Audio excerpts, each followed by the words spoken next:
Thank you, Carrie, for coming on to I Got You podcast. I really appreciate this because this topic is really close to me because of my grandmother.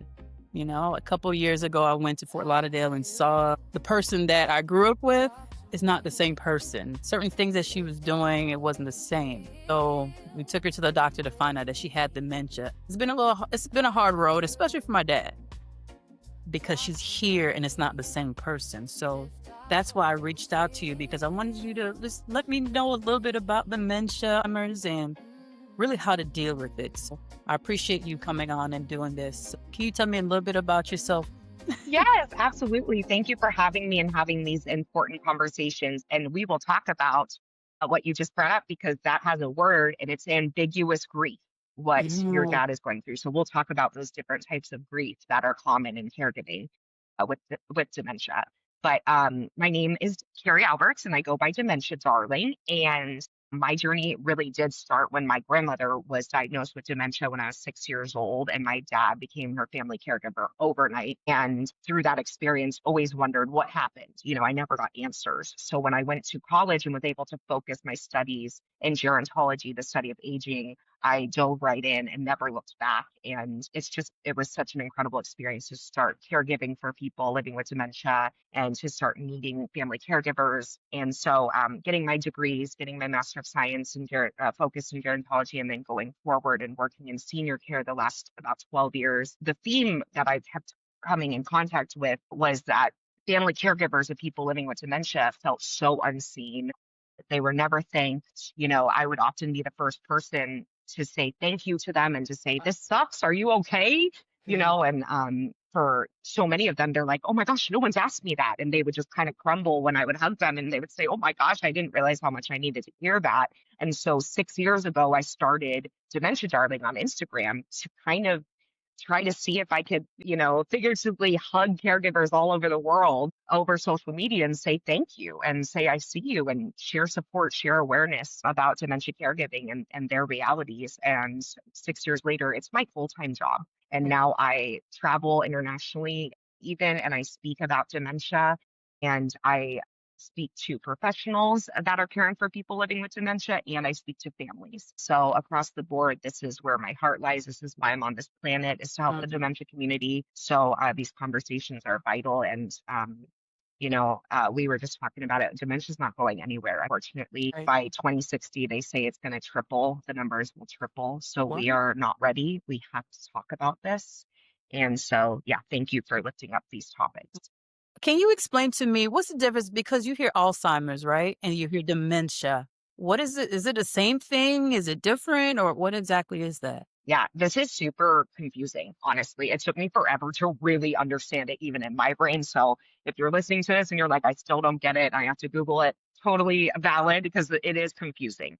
But dementia is a set of symptoms. It is not a disease within itself. It's not its own thing. It is a set of symptoms that interfere with daily life of our functioning, our executive functioning, our cognitive functioning, our language, Right. memory, all of these things. These are different symptoms, and these symptoms have to become severe enough to interfere with daily life to be seen as, dementia. Alzheimer's happens to be the most common cause for these symptoms. So Alzheimer's causes the dementia symptoms. So yeah, so they say about 60 to 80% of causes for for cases of dementia are due to Alzheimer's disease. Mm-hmm. And so Alzheimer's disease creates the damage in the brain, which leads to the dementia symptoms, if that makes sense. Okay. So Okay. you don't necessarily, if you have dementia, that does not mean it's for sure because of Alzheimer's. It could be caused by over 120 different things. Alzheimer's just happens to be the most common that we know of. There are many different causes for dementia. You may hear vascular dementia. That comes when there is a lack of blood flow to the brain, often after strokes. Mm, You see Lewy body dementia that can be paired when it comes with sometimes Parkinson's disease. okay. You see frontal temporal dementia, like what Bruce Willis has, and that changes your personality first and doesn't even necessarily touch your memory until deeper into the disease. So it's not just memory loss, there's so much we have to learn about because people often just think dementia, it's got to be Alzheimer's, it's got to be memory loss. And that's the furthest thing from the truth, actually. There's so much more happening. Oh, And so that's why this awareness is so important to kind of push against that stigma because we have issues, diagnosing when all we are looking for is memory loss when it could be so many other things happening. wow.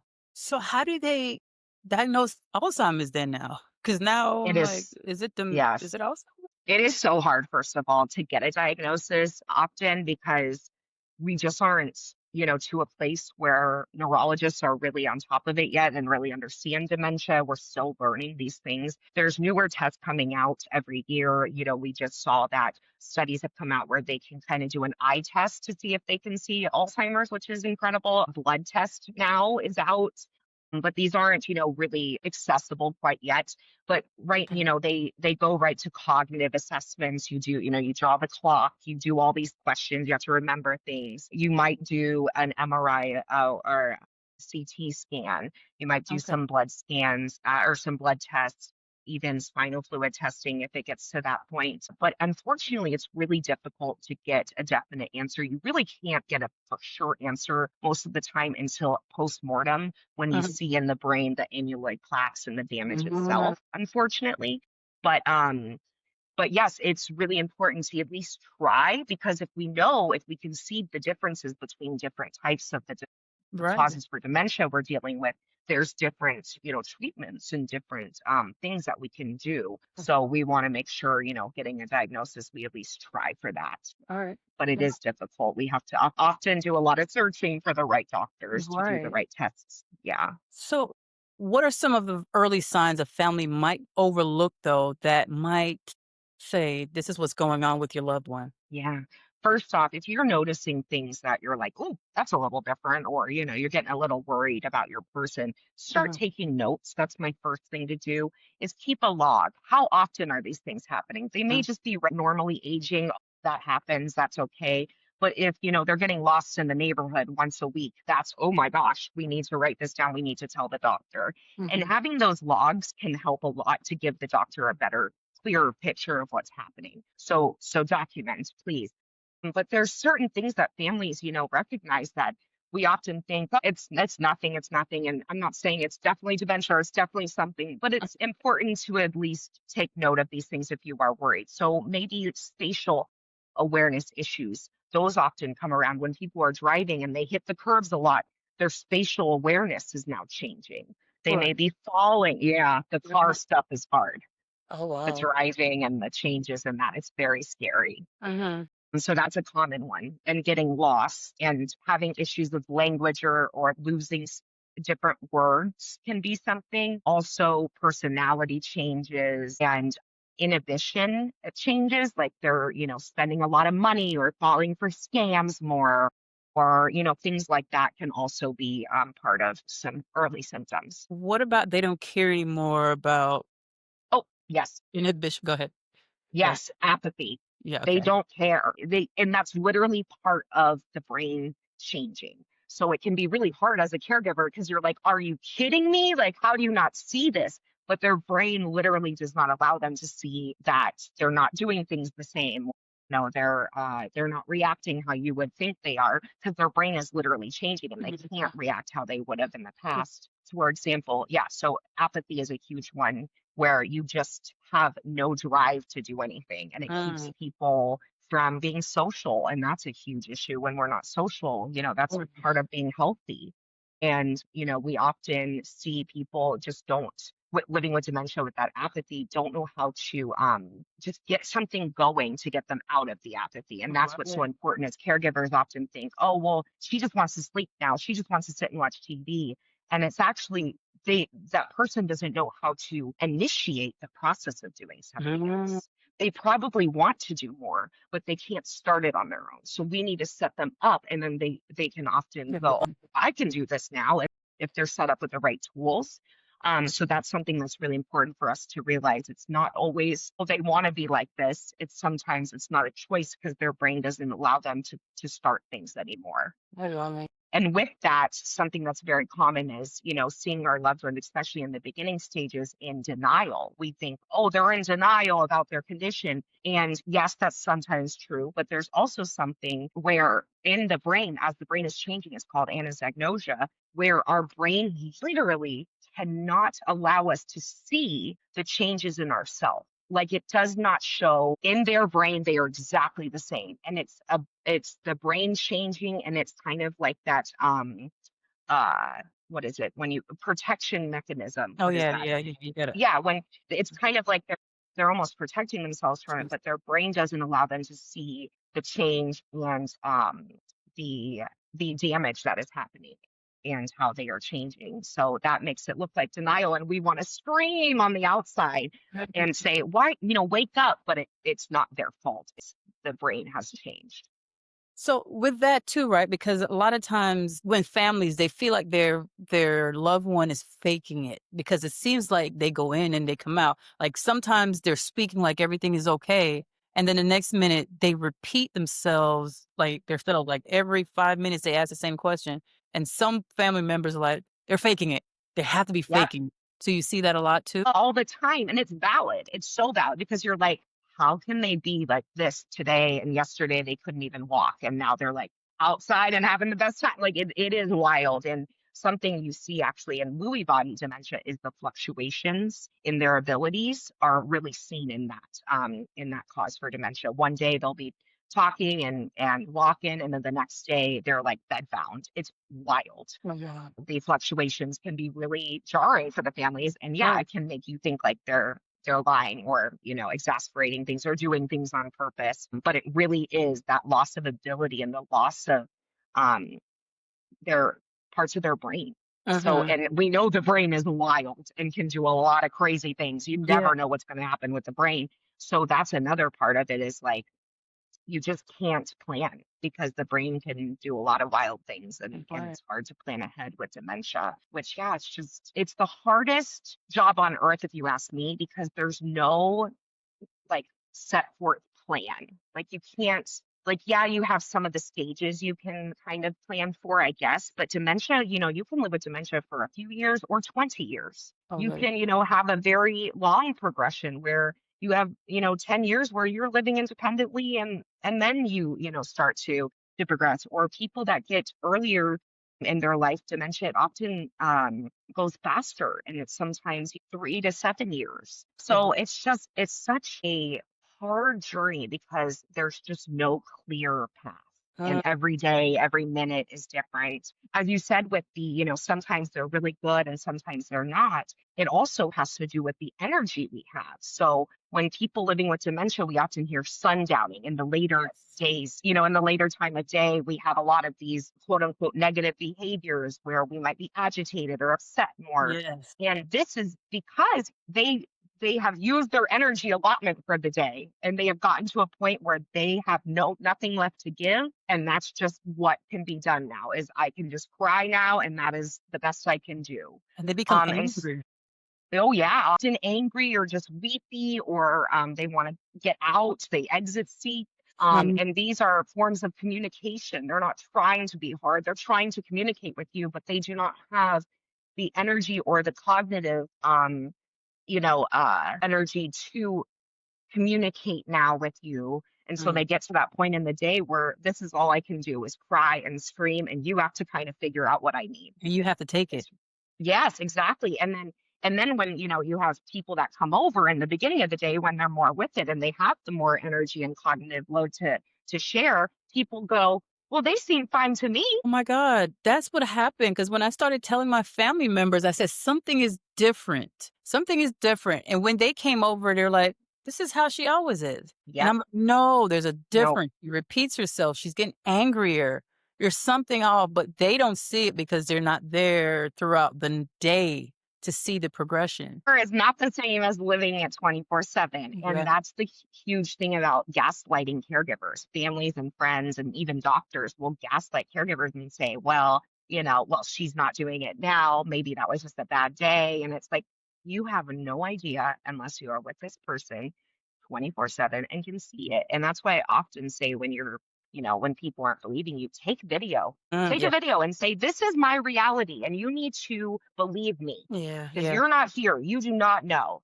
And when people, sometimes our loved ones with dementia can show up and be pretty Oh clear. my We God. sometimes call it show timing, and they give Yes. all they can, and they're at the doctor, and you make sure they look great because you're a great caregiver, and then that often, makes that them look even better because you put all that energy in for them to look good, and then they give all their energy to be, great, and then the doctor's like, they're doing great, good luck, and you're sitting there like, no, what? Yes, this is not real, and so it's a huge thing. That's why documentation, having those videos can help a lot for those Wow, caregivers. wow, wow.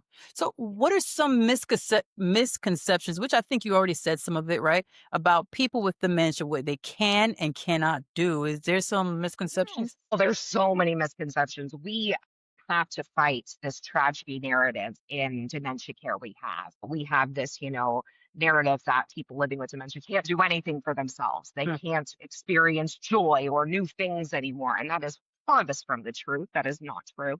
But we have to set them up for success, and they need a little bit more cueing or a little bit more support in their environment to be able to do these things, but they're still possible. And right. so there's a lot of stigma that, like, why try? They're not going to remember. Why try? Why Mm, do it? And that's a huge thing we need to push up against, because we need to show up for our people, we need to try. And just because it's a little harder, or the things they used to do now look differently, their joy looks differently, we need to meet them where they're at to be able to still provide those things and to give them the opportunity to have these things mhm. in life. So these stigmas that people can't do things is just furthest from the truth. People living with dementia can still help, can still be a part of their community, can still show their talents. People that have been doing things their whole lives, and then we say, oh, they have dementia, take everything away from them, Yeah. is horrible. They're still people, Say that out again. Yes. That. they are people with a history and a life, and they've loved, they've lived, they've had experiences. They are not a child. It is not the same thing as caring for a child. It is completely different. They are Mhm. losing abilities. They are not growing and learning and, you know, learning through life and becoming this person. It is completely different. And so that's a huge misconception. They're just becoming a child again, or they're just, just like a toddler. There may be similarities in care, but that doesn't mean we call them children. That doesn't mean they are children. And it is so much harder than parenting a Mm, normally, a developing child. It is not the yeah. same. So that's huge, Mm. because that can lead to a lot of, again, gaslighting for caregivers. Oh, it's, it can't be that Yeah. hard. It's just like having a kid, right? And it's not the same. It's not the same. So, It's not. how do you help, right? Because many families are experiencing, like I said before, grief. A Yes. lot of people think grief and loss comes from losing a child or losing a family member or losing a person. But Yes. honestly, like I said, the families, I feel like they're grieving while their family Oh, members are still alive. I see it with my grandmother. It's hard. So how do you help the caregiver go through that grief, you know? How do you help I process that? Absolutely. I wish I had a magic answer to that, but I think the biggest thing is just acknowledging what kind of grief it is can help, because sometimes we just don't know what we're feeling. So having a name for it can help. And so the three types of grief I often see is, so we see ambiguous loss, which is the loss of something that is still physically there or still, around, but you can't come you because your loved one has changed mentally, right? So physically they're there, so it's this weird ambiguous loss of, like, well, they're still here but they're not. Right. So how do I handle that kind of change? Right. So that's what ambiguous loss is. And then we have cumulative loss, Mhm. which comes when people are, this loss after loss after loss on top of each other, and that just keeps building up, and you really don't get to handle it, right? Because you're always kind of having to deal with the next loss that Looking you're out for going to somebody be else. dealing with. Yeah. Yes.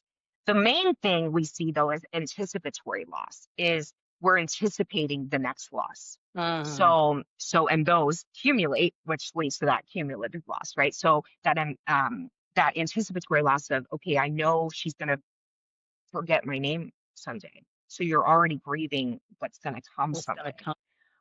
You're grieving every little loss along the way. I mean, I hear, caregivers, you grieve the diagnosis, then you grieve the first loss, and then you grieve, the next and next and next. And then when they actually pass away, you're grieving that Every physicalness of the person, but you have grieved who they were for years, maybe. years, yeah, yeah. And you never get to face that. And then also the losses as yourself, the loss of the life you thought you would have, Mm, the loss of maybe your job you had to leave because you had to care full time, yeah, the loss of things that you wanted to do, or the loss of finances, loss of maybe now you don't want to have a kid because you know how caregiving is now, and the loss of that.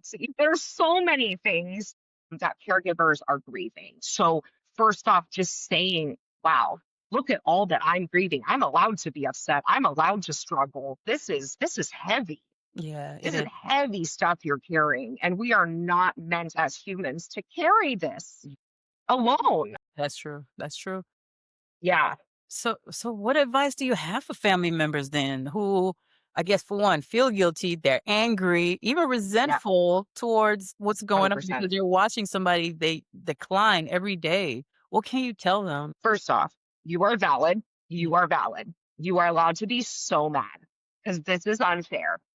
This Mm, sucks. And we're allowed to be angry. I just don't want you to live there. I don't want you to live in anger because unfortunately, dementia's already taken enough. Dementia's taken so much, it's a thief. So, what can we do to, yes, I'm mad at this, but two things can be true at once. I mhm. can be mad at what I've lost and I can be mad for my person, but I can also show up and be in the moment and take in all that I can because, yes, we're losing things, but things are still here. Yeah, There are still things that are present. So let's focus on those things as long as we have them yeah. instead of living in what has been lost and what is going to be lost in What the it's to future. become. Yeah. But which is so hard, which is not fun to hear. I know that. But Mhm. I often hear from caregivers after their journey, I wish I wouldn't have been so mad when he talked all the time because now I miss that he's not talking. So let me enjoy it now, and I know that's hard to hear. Can you please talk more about that? Because that's one thing I say is that we have to live for today, and especially after losing my daughter, right?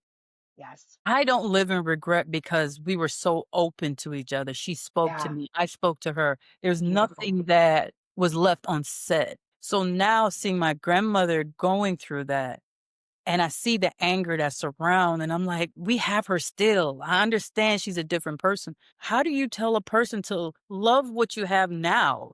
Because she's It's almost so 90. hard. You have 10 years, maybe 5 years. You don't know. How do you tell a family member, like, try to calm down? Woosah. Oh, and that's so hard, right? Someone's in the thick of like probably the hardest thing they've ever gone through, and you're like, just enjoy the moment. You're like, oh my gosh, everyone hates me. I try not to be that toxic positivity because I want to Right. encourage joy, but I also want to be like, this is horrific, and I Yeah. get it. So there is a fine line. I think holding space for your family members to feel both and to have some days where it's going to be like, I can't be in the moment. And Uh, that's okay. But some days we can be and we can show up as best we can. I love But that. giving them and yourself permission to have bad days Good.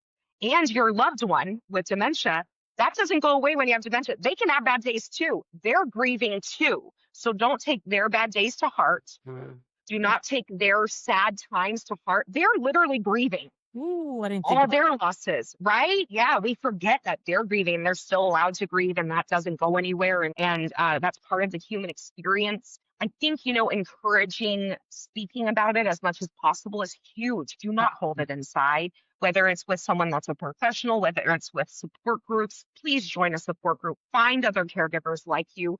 There are so many amazing virtual groups where you can find literally a group of people that's just like you, like demographic wise, like people the same age as you dealing with the same type of thing at home. And Mm, you can find those people that can understand you and you can text them and say, wow, this sucks. And they get it completely. That is huge on the caregiving journey. And don't wait until you're 10 years in. Do it now. Find yeah. your people now. Yeah. Well, Um, because often the people we think will be there don't show up. And so we got to find our own people. true. That's so true. Yeah. That's so true. So, how do you?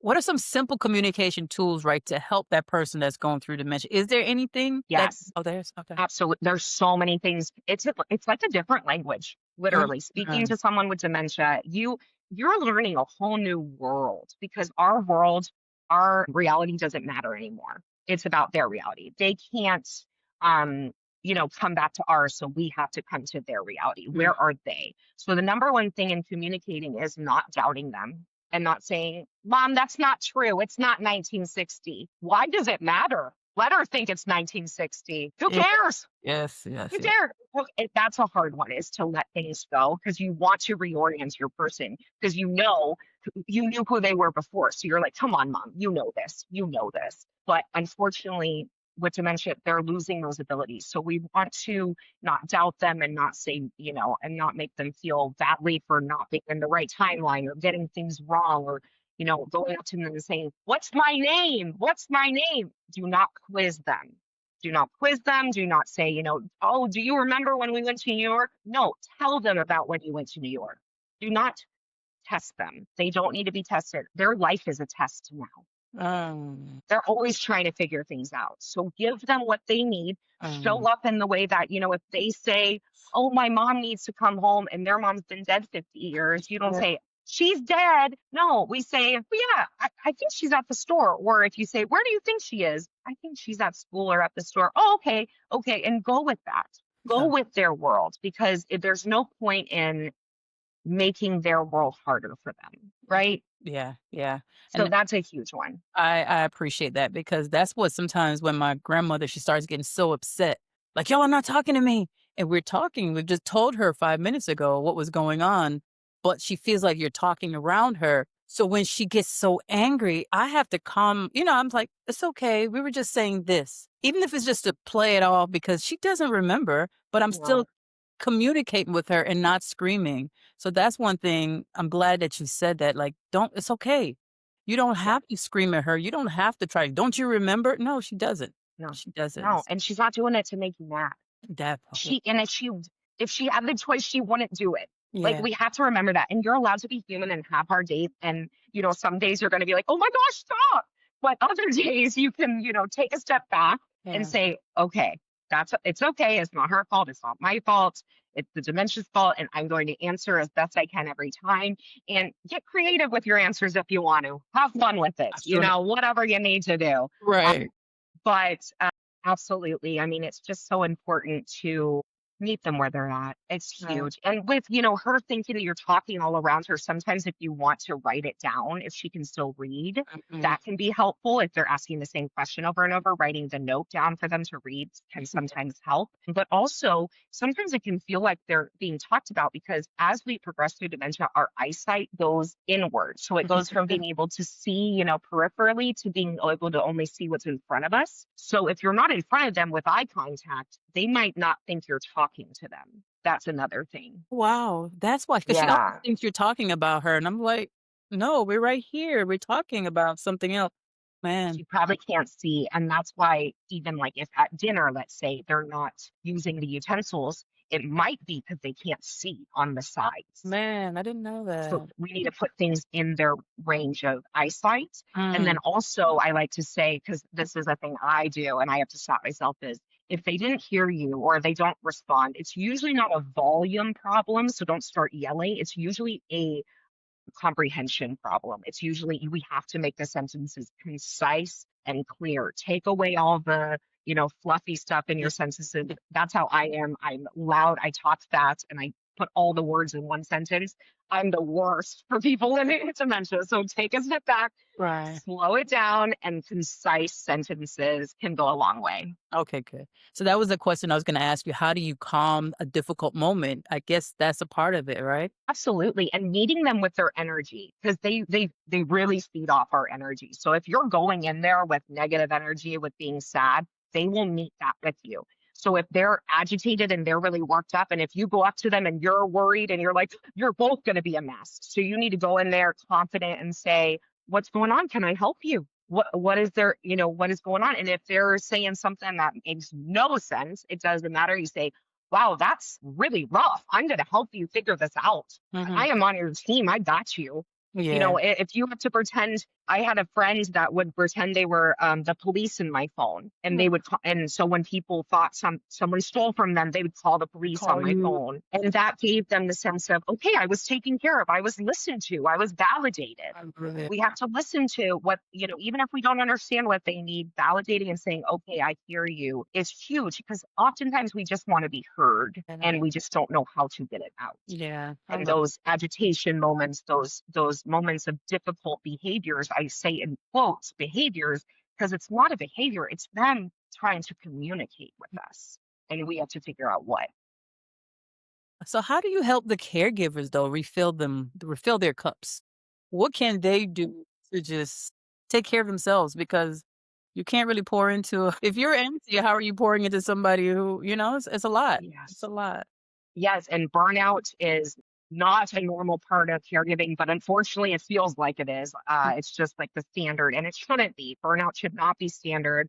But these caregivers, they're on this journey, as we said, for it could be years. And it's unfortunate because there's a common scenario that often dementia caregivers will pass away before their loved one because of stress induced illness. So we have to I can put see. on our oxygen mask, or you will not maybe be around to help them. And then what will happen if we really have to look at it that way, because it can be that guilt can be so hard that we're like, I'm not worth the care anymore. But your care is just as important as your loved ones, if not a little bit more, because you have to care for them, Right. right? So we have to take that time. But I know there's probably people screaming right now out there listening to this saying, but how? I can't get respite. I can't get help. No one's showing up for me, and I don't have the money to get respite. I get it. So that's when, we really have to look at respite options. If there are grants, there are grant programs where you can apply and get hours covered for someone to come in so you can leave or just take a nap, even. There Mhm. are a lot of nonprofits that can do that. And I know that's not overnight. I know it's a lot, but that can be something to look into. But asking for help is huge. And often we think, it's a sign of failure. It is not, it is a sign of strength. And when we go to people, we often think, oh, well, they probably won't do it. And, oh, they won't know how to help me. So instead of just saying, not knowing how to ask for help, go with actual action items, because people feel more confident saying yes when you ask for something specific. Yeah. So ask for them to make a dinner once a week for you. Ask for them to walk the dog for you. Ask for them to come and just sit with your loved one and watch a movie. That is not intimidating when you say that to someone. Often people think, oh, I have to come and care and get them meds. No, Right. I need you to just come and sit and Mm. be a friend to Yeah. them. Yeah. Yeah. And so, asking for help is huge. Being a part of support groups is huge. But making the time as much as possible, even if it's those micro moments of your loved one is watching TV and you go in the other room and do some meditation, or you just take some time for you to read a book you love or to call a friend.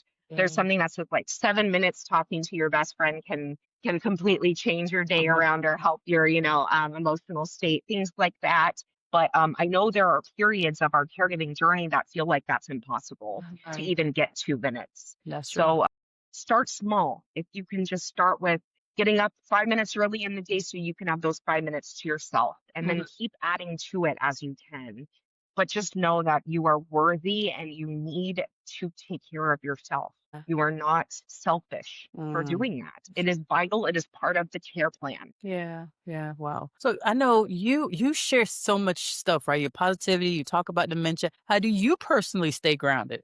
And how do I'm you a how do you protect your mental health while doing because this is an emotional work, being around It is. family and seeing this. So how do you protect yourself throughout all of this? I'm still learning to do it. I Um, really am. I'm still on that journey myself. I suffer from mental health issues. I have depression, anxiety, and ADHD, and still trying to manage that. I feel like every day is almost revolving around how my mental health is. mhm, And so often people say in my family, they're like, why did you get into this work? You're already emotional. But I think that's probably why is I have mhm, that bleeding heart, and mhm, these caregivers is the least I can do. So I try to make sure that I am doing as much as I can of things that fill my heart, okay. whether it's, doing things, going to the park with my dog, making sure I travel to see a friend once a quarter, things like that. things to look forward to, that really helps me. That's good. Yeah. Well, I Yeah. appreciate you saying that. What would you tell someone listening now whose family members just got diagnosed with dementia? Yeah. For First off, I'm sorry you're part of a club no one wants to be in. I'm sorry. This sucks. This is a lot. And I know it's heavy. Feel all the feels. Let yourself feel the feelings. Talk about it. But don't wait to get a plan in place. uh, Making sure I know it's a lot, you're like handling all this emotion right now, so you don't want to dive into all these things, but getting things in place for your loved one financially, legally is going to save you so much down the road. Because when they can't speak on behalf of themselves, it gets even more difficult to do those things. So, right. get help to kind of, even if it's going on Chat GPT and saying, what do I need to do next for planning? It will tell you. There's plenty of, places where you can find kind of next steps and when what to do for planning with, an elder law attorney for different care options. But also, taking the time to check in on your person that got the diagnosis and Yeah. talk about it. Mm, Say, I'm here to talk if you want to talk, because I know this is hard on you too. right. And keeping that dialogue open and making sure there's a safe space and not talking about the person with them in the room or, about them like they're not there. They Mhm. are part of this journey and they need to be as long as possible Yeah. and being a part of the conversations and not feeling othered because they're already going to feel that way. Hmm. So just really trying to show up on top of, showing up for yourself, showing up in that way as well emotionally for them is, I think, really important. I really appreciate you. And like I said, one of the biggest Yes. things you brought to my attention today is like my grandmother is grieving as well. She just doesn't know how to say it. She's not who she is. And we're not treating her, maybe not thinking that she's going through, depression as well and Yeah. grieving. Yeah. And depression is huge with people living with dementia. And I think, we're finally having those conversations and, talking about mental health, but that generation is still so, I won't take mental health Yeah. drugs and stuff. And it's like, no wonder you're depressed. I'd be depressed too. Right, Well, right. who wouldn't be if you're getting this diagnosis? Maybe everything, all your independence is taken away. Yeah. I mean, all these things, of course you're depressed. We need, and people living with dementia can get therapy. They can get help. Yeah. So we need to, yeah, just lift that up and remember that. I appreciate you. I appreciate you saying Thank that. you. I appreciate you having these You so conversations and much. for showing up for your family. It's Yeah, so hard. I have to because you've never been around anybody else with it. So now this is like right in our face. Everybody now, that's another question. Everybody now is scared, like, oh my God, does this run in the family? Is this going to happen to me? I'm forgetting my things right now. So is that going to happen? This is what happening to me Oh, now? it's the scariest thing. And I want to tell you, Mhm. less than like 2% of cases are genetic with Oh, Alzheimer's. It is very low. It's mainly familial genetic dementia is like often seen with FTD. If you see people in your family that are getting dementia early, like in their 40s, 50s, and 60s, I mean, that's when it might be genetic oh, based. But when people are getting it older, half of people over 85 mhm. have dementia. Oh, 50% of people over 85 have dementia. really? Yes. And the amount of cases of dementia right now, 40% of them are preventable with lifestyle modifications. So Really? if you are scared about your own health, take your health in your hands. It's never too late to, worry about your diet, your cardiovascular health, your Mhm. oral, your dental health is huge with your brain health. And, yeah, taking care of your heart, your brain, everything's connected. Being social, doing all the cognitive things, doing puzzles, all of these things That's, contribute uh, to these modifiable risk factors right, right. for dementia. So we really can help a little bit with our chances when we push against that. That's 40% of cases.